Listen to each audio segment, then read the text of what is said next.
Hello, नमस्कार, सत श्री अकाल। एक बार फिर से आप सभी का स्वागत है HPR स्टडी पॉइंट में।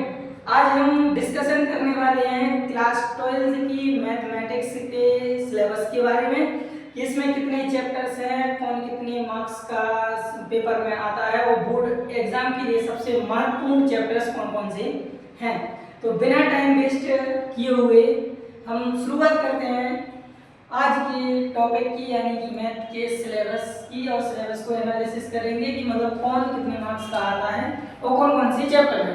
तो सबसे पहले बात करें मैथ में चैप्टर नंबर फर्स्ट, जिसका नाम है अपना क्या, संबंध एवं फलन। कौन सा है? संबंध एवं फलन। संबंध जानते हो, मेरा तुम्हारे साथ संबंध, समझते हो ना, मेरा तुम्हारे साथ संबंध। अब किसी का दूसरों के साथ भी होता है, लेकिन अब हम उस डायरेक्शन में नहीं आएंगे और आगे बढ़ेंगे। सेकंड चैप्टर कौन सा है अपना? प्रतिलोम त्रिकोणमिति फलन। देखो, प्रतिलोम त्रिकोणमिति फलन तुम्हें तभी समझ में आएगी जब क्लास 11th में एक चैप्टर था जिसे बोलते हैं त्रिकोणमितीय फलन, उसे पढ़ोगे तभी तुम्हें समझ में आएगा प्रतिलोम क्या होता है। जैसे उसमें पढ़ा होगा साइन, कोस, टेन, कोट, सेक, कोसेक। तो प्रतिलोम में इसका उल्टा क्या आएगा? Sine inverse, cos inverse, tan inverse, cot inverse और सेक इनवर्स और कोसेक इनवर्स। इस तरीके से अगर तुम इन दो चैप्टर को तैयार कर लेते हो तो तुम्हारे लगभग 10 मार्क्स कंप्लीट हो जाएंगे।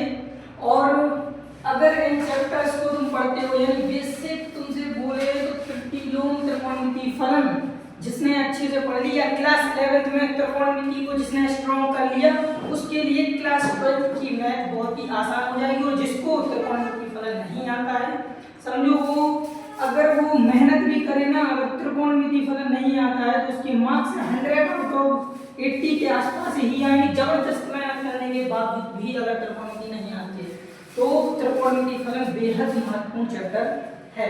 ठीक है, इसके बाद अपन थर्ड चैप्टर की बात करें। थर्ड चैप्टर है आव्यूह। आव्यूह का हमारा शुरू से लेकर अभी तक की मैथ में कोई भी संबंध नहीं है। आव्यूह बिल्कुल अलग टॉपिक है। और आव्यूह से रिलेटेड टॉपिक कौन सा है अपना? सारणिक। अगर आव्यूह नहीं पढ़ा तो सारणिक को डिस्कस नहीं करेंगे। ठीक है, तो अगर तुमने आव्यूह और सारणिक को तैयार कर लिया तो तुम्हारे कितने मार्क्स कंप्लीट हो जाएंगे? लगभग 13 मार्क्स कंप्लीट हो जाते हैं। तो यानी कि अगर शुरू के तुमने 4 चैप्टर कंप्लीट कर लिए तो तुम्हारे 23 मार्क्स क्या हो जाएंगे? तैयार हो जाएंगे। ठीक है, इसके बाद बात करें आगे।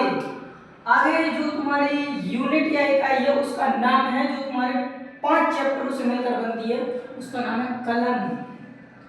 12th की मैथ की जान, जिसने कलन नहीं पढ़ी समझो मैथ में कुछ नहीं पढ़ा, क्योंकि कलन ही आती है। देखो कितने मार्क्स, 44 मार्क्स, यानी कि ओवरऑल मतलब हाफ मैथ, जो आधी मैथ है वो क्या है? कलन है। तो कलन पढ़ेंगे हम। कलन में 5 चैप्टर होते हैं। क्या? सार्थकता एवं अवकलनीयता। क्या होती है? सार्थकता एवं अवकलनीयता। सार्थकता या सतत क्या होती है कि अगर तुमने कोई पेन की निब को रखा और जब तक बिना उठाए चलते रहे, वो क्या कहलाता है? सतत कहलाता है। जैसे ही पेन की निब को उठाया वहां से सतत खत्म, फिर असतत हो जाता है वहां से। ठीक है, इसके बाद बात करें छठवां चैप्टर का हो तो अवकलन के अनुप्रयोग। तो अनुप्रयोग यानी कि एप्लीकेशन। अगर अवकलन नहीं पढ़ोगे तो उसके एप्लीकेशन कैसे पढ़ोगे? तो यानी पहले अवकलन पढ़ेंगे, फिर उसके बाद पढ़ेंगे क्या? अवकलन के अनुप्रयोग। इसके बाद क्या है हमारा? समाकलन। तो जस्ट अपोजिट, अगर तुमने अवकलन पढ़ा है तो अवकलन का जस्ट उल्टा क्या होता है? समाकलन। क्या होता है? समाकलन। यानी कि अगर तुम्हें अवकलन के फॉर्मूले से याद है तो उनका रिवर्स कर दोगे तो फॉर्मूले किसकी हो जाती है? समाकलन की। फिर इसके बाद क्या है? अगर तुमने समाकलन पढ़ लिया तो उसके एप्लीकेशन भी पढ़ोगे, यानी समाकलन के अनुप्रयोग। क्या पढ़ोगे? समाकलन के अनुप्रयोग। और इन सभी चैप्टरों का मिक्सअप, यानी अवकलन, अवकलन के अनुप्रयोग, समाकलन, समाकलन अनुप्रयोग पढ़ लिए।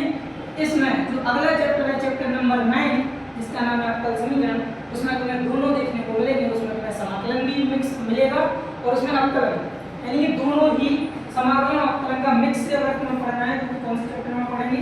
चैप्टर नंबर 9 अवकल समीकरण। यहाँ से अगर ये 5 चैप्टर तैयार करते हो तो तुम्हारे लगभग मार्क्स 44 यहाँ तो सभी के लिए प्राप्त हो जाएंगे जो कंप्लीट कर देगा। इसके बाद बात करें चैप्टर नंबर 10 और चैप्टर नंबर 11, यानी चैप्टर नंबर 10 और 11 दोनों आपस में रिलेटेड है। चैप्टर नंबर 10 क्या है हमारा सदिश बीजगणित। क्या है? सदिश बीजगणित, यानी सदिश बीजगणित। इसमें हम सदिश बीजगणित अगर तुम देखें तो हमारे हिसाब से क्लास 11 में फिजिक्स में टॉपिक आता है शायद सदिश बीजगणित का, मतलब सदिश के रूप में वो चैप्टर होता है फिजिक्स में। ठीक है, तो जिन्होंने वहां पढ़ा होगा तो वहां थ्योरी पढ़ी होगी, थोड़े बहुत न्यूमेरिकल पढ़े होंगे, यहाँ पर क्वेश्चंस करेंगे सदिश बीजगणित के। ठीक है, इसके बाद बात करें अगला क्या आता है तुम्हारा 3D में ज्यामिति यानी 3D। क्या पढ़ेंगे? 3D। तो अगर इन दो चैप्टर को क्या कर लेते हैं हम, तैयार कर लेते हैं, तो 17 मार्क्स हमारे यहाँ से भी प्राप्त हो जाते हैं। और फिर लास्ट में सेकंड लास्ट चैप्टर कौन सा आता है अपना रैखिक प्रोग्रामर।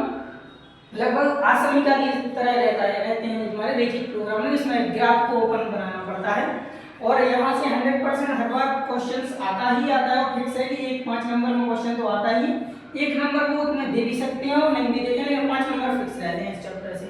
ठीक है, लास्ट है तुम्हारा प्रायिकता। प्रायिकता फिक्स है, कितने? लगभग 10 मार्क्स की आती है। देखो ये लगभग मार्क्स बताएं, तो क्लियर नहीं है कि 100% तुम्हारे लिए कि इन दोनों चैप्टर में 10 आएंगे, यहाँ पे तुम्हारे 13 आएंगे, यहाँ पे 44, कोई फिक्स नहीं है, लेकिन ओवरऑल बता दिए कि लगभग इतना इतना हर चैप्टर से इतने मार्क्स का आता है। ठीक है, आज अपन ने क्या देखा है, मैथ का सिलेबस एनालिसिस। आगे की वीडियो में हम चैप्टर नंबर 1 से स्टार्ट करेंगे। ठीक है, तो मिलते हैं अगली वीडियो में। लेकिन जिसने HBR स्टडी पॉइंट को सब्सक्राइब नहीं किया है तो कृपया सब्सक्राइब कर लीजिएगा क्योंकि क्वालिटी कंटेंट यहीं पर मिलेगा। ठीक है, मिलते हैं अगली वीडियो में, लेकिन वीडियो को लाइक शेयर जरूर करें। जय हिंद, जय भारत।